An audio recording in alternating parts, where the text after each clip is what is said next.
Today on CityCast Denver. A few months ago, my producer Paul Caroli and I were touring a new bar on Blake Street when we stumbled on something totally unexpected in the basement. Yeah. No, I mean, this is huge. Does this connect at all to the underground tunnels that are in this area? I would think if it did connect, it would be under the street. I mean, it looks like at one point. I don't know that for sure, but I think you might be onto something, Paul. So, what's the deal with these mysterious tunnels under downtown Denver? Where do they lead? Why are they there? And who built them? Tracy Beach wrote a book on Denver's lost tunnels, and she's on today to take us underground. Today is Thursday, January 5th, 2023. I'm Bree Davies, and this is CityCast Denver.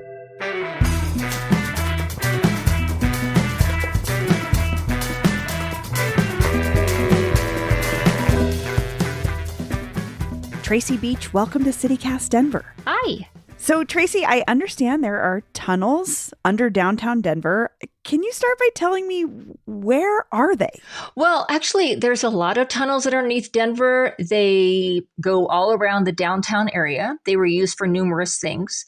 The one thing I always tell people when they're looking for tunnels is don't look at what it is, look at what it used to be. So for example, outside the Oxford Hotel, you'll notice that there's open areas with little guardrails all the way around them where you can look down from the sidewalk and you can see the basement level where the beauty shops are and stuff outside the Oxford. Those are the tunnels. They took up the sidewalk. They put up the railings to allow light and air to get into their basement levels, which now have like a doctor's office and beauty shops and things. Those are your tunnels. Okay. Those actually go partially underneath the street. Now you have to remember the trolleys ran in the center of the street. So you cannot have a tunnel that goes all the way across except for an intersection. That's why these tunnels would be up to the point in which the trolley was, because the trolley has a mound and it has to be sturdy. So they had these stone walls on each side of where the trolley tracks were. Now that's when the tunnels started being destroyed, was because we went from horse and buggies and Model Ts to UPS trucks and semis. So at each of those intersections where it was weakest, because that's where it had the tunnel that crossed at the intersection, they were starting to collapse from the weight of the trucks. At that point is when they started to shut down the intersection tunnels because they were collapsing. That was in the 1950s. So how did you find out about them? There was actually a map that I was able to get hold of from a man named Kenton Forrest. He worked at the Golden Train Museum. He has since passed, and he gifted it to me. His father actually was one of the people who worked on the tunnel system and laid the tile inside of it and things like that. He heard all of his stories from his father and why they started closing up the tunnels. And then he also was able to get a photo that I was able to use, two of them actually, of the Union Depot tunnels, and then also one of them of the tunnel that ran from the Windsor. So you mentioned that these were like tiled, these are like legitimate, like these were legitimately built tunnels. Yes, they were about 10 feet wide and over 10 feet tall. They were used so that people could walk around town. If you think about it, you have these fancy hotels like the Oxford, the Windsor, stuff like that. And back in the day, the roads were dirt and there was horses, and horses do what horses do. And there was that and mud and everything everywhere. Well, the elites don't want to be sitting there leaving the train station in their pretty fancy shoes and their pretty fancy dresses. So what they would do is with these tunnels is there was horse and buggies underneath the tunnels. There were stables in the tunnel system that were in the basements of different buildings. That's where the horses were stabled, was in the basements of buildings. What? And there's a map in my book that Kenton Forrest gifted me that shows a location of one of those stables. So people would go and they would simply load up into the little carriages and they would put all their luggage in there and they would be taken to their hotels. And there was below ground beauty shops, below ground everything. And they would simply turn the horses around, head back, turn it back around, and just go back and forth. So the elite didn't have to mess with all the mess and the horse yuckies and everything up top. Yeah, you're painting the accurate picture that we often don't have when we look at like Victorian, or like Gilded Age Denver, for instance. Yeah. It's like, horses as you're saying, make poop, and cities were kind of stinky and dirty. And Yep. And you mentioned there was like beauty shops and other amenities. Yes. So it was like a second city in some senses below the city. Yes. Well, this is really, really common back in the day because you have to understand that everybody wants to be on the main streets. Everybody wants their business to be seen right there.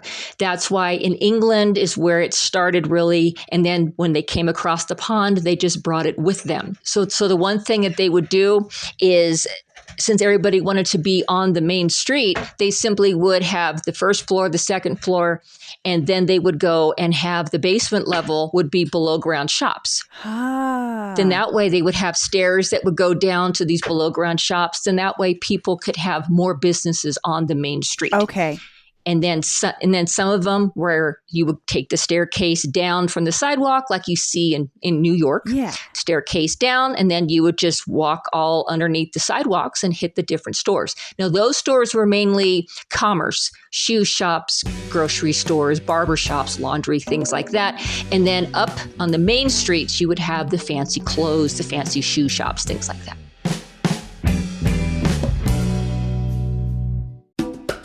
This episode is brought to you by the How to Buy a Home podcast. Oh, you know, I was just looking at multi-million-dollar listings in other neighborhoods late last night. Belcaro had some really beautiful houses. You could put my whole house in their living room kind of size. I'm really debating on the pool. Do you really want a pool in Colorado? That's why I keep recommending the How to Buy a Home podcast. Host David Sidoni has been the undisputed first-time homebuyer authority since 2005. And he has helped so many listeners close on houses they thought were impossible, even as things went nuts in the last couple of years. David can guide you through next steps that are right for you, whether you're planning to buy a home now or 5 years from now. The maintenance on a pool reminds me of like people that have an aquarium. That's a lot of work for a minimal amount of return. 2023 is a new year. Start it off right at howtobuyahome.com and make this the last year you rent. Find How to Buy a Home on YouTube and wherever you listen to podcasts. So you mentioned like folks would get off the train and then, you know, ride to, for instance, the Brown Palace. Where else would these tunnels go? Well, you have to understand that it's like there was a time in which there was the big, huge fight where they were burning down the Chinese areas in Denver. You're talking about the racist anti-Chinese riots of 1880, right? Yes. Now, what had happened during those anti-Chinese riots was the Chinese, of course, were supplying a lot of the restaurants. They were doing the cooking. They were the cooks. They were also doing the laundry and the housekeeping. So at the time of the Chinese riots and everything, the Chinese had to go underground. Now, of course, these tunnels already existed. So what they did was the hotels and the restaurants still needed those people to come and do their services, but they didn't want to be seen entering the building. So they moved their shops into the below ground areas. They would have the laundromats and the things like that. And they would just simply push the laundry carts and stuff through the tunnels to each hotel to pick up the laundry. Wow. So Asian folks and maybe other immigrants who are doing this like kind of behind the scenes labor are utilizing these tunnels. Yes. Folks are utilizing them for travel. I just have to assume sex workers were also, and their clients and customers were utilizing these tunnels as well. Yes. Now on Market Street, which used to be called Holiday Street, that's where they had a lot of the brothels, you know, like Maddie's House of Mirrors, which was originally owned by Jeannie Rogers. And then when Jeannie Rogers died, I believe, of kidney failure, her competition, Maddie Silks, purchased her brothel. And then as spite toward Jeannie Rogers, Maddie Silks then went and put her name in tile at the front entrance as kind of like, haha, I now can step over you and now I own your place. But those areas all had tunnels so that people could go and they could sneak in and they could not be seen. But when I was working on my Laura Evans biography, Laura Evans she worked for Jeannie Rogers at one point, and she also then became a madam in her own right for 50 years in Salida. She talked about in her diaries about how people were warned not to use the tunnels in regards to the brothels because men would get jumped and stabbed and robbed in those by other men and by some of the women. Whoa. You're also just like painting this amazing picture that I can't believe hasn't been made into a movie, like the Wild West aspect of like Jeannie Rogers versus Maddie Silks, the like queens of the like these amazing madams. Like, where's that movie? I want to watch. Exactly.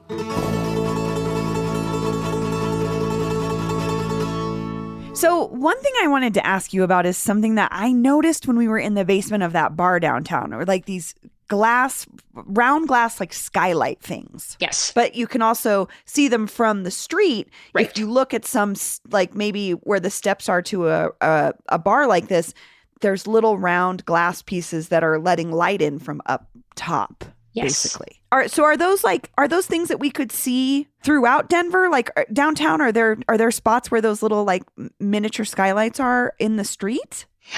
They're very, very few and far between, because what happens is that over time, the entire, it's like a big, huge square with the crystals in it, and it's made out of metal. And over the years, people start stealing the crystals. They start kind of disintegrating and everything from all the snow. And so a lot of them end up disappearing, but there is a couple of them that do still exist. Now at the former Blake Street Vault, which is now Honor Farms, I've always loved how the original staircase into the bar is made out of the crystals, and how they put a fluorescent light in the basement underneath of it. So the whole thing glows at night. It's so pretty. You know, Denver, in comparison to other cities around the world, is not a very old city. But this has me thinking about this sort of once thriving underground life below Denver. What makes you so fascinated in these spaces below our city? Well, when I was working on my biography about Laura Evans, I got hold of her diaries. Now, I was raised in Salida. She had an entire red light district that she took care of, a whole block with 2 brothels, numerous cribs. They had parties every single night up and down the street, people dancing. It must have been awesome. So I got hold of her diaries, and she had mentioned that there was tunnels underneath the sidewalks in Salida. Well, I had never heard of it, but a lot of the Laura Evans things had gone hush-hush when I was growing up. So I went down to the museum and I was like, hey, where are these tunnels? And they go, oh, it's a rumor. And I said, Laura Evans' diaries said that she helped the bootleggers hide booze in these tunnels during Prohibition. He goes, oh, rumor. So the Chamber of Commerce and the museum share a building. And so when I was talking with the man, I was getting ready to leave, one of the women at the Chamber of Commerce goes, come here. And she slips me a piece of paper. She goes, you need to call me. Be quiet. So I left.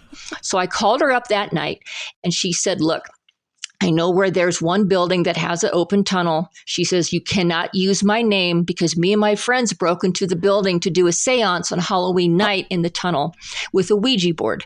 And I don't want to get in trouble. But here's the address. And here's what it looks like. So I went to the address the next day and I was like, hey, I'm looking for tunnels. I'm writing this book on Laura Evans. And he goes, oh, yeah, sure. Come here. So he hands me a flashlight and he takes me down to the basement. Now, I had no clue what I was supposed to be looking at. I didn't know what these tunnels were, nothing. Takes me into the basement, wooden old original floor. And he says, see, there's a big, huge wooden door at the end. He goes, open the door. Here's the flashlight. And I opened this big, huge wooden door. I stepped in and I'm looking up at this 6 foot tall, 5 foot wide tunnel, sidewalks above my head. It went the whole length of the street. I had no clue what I was looking at, but it was so cool. I was like, oh, I want to know all about this thing. This is neat. And so I just was in love right there. I thought that was just the coolest thing I'd ever seen. I felt like Indiana Jones. And I was like, you know what? I want to find the rest of these. I love it. Oh, Tracy, thank you so much. This is fascinating. Oh, you're welcome.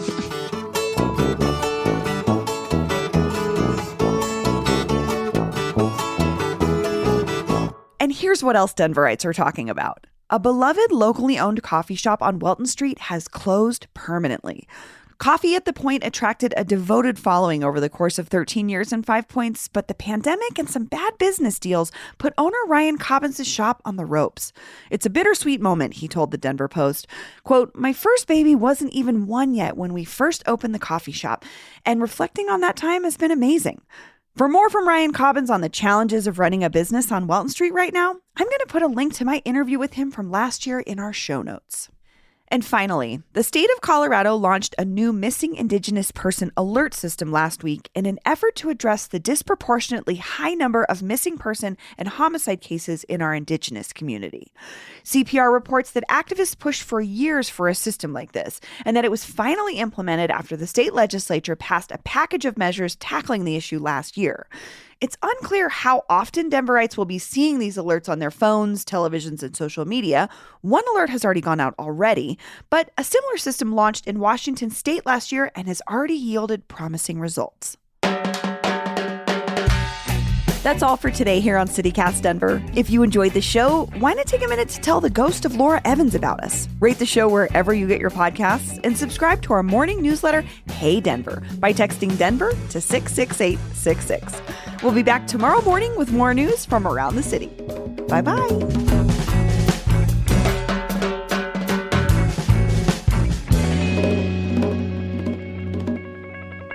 I have like mad allergies today. So I'm doing like the dad cough.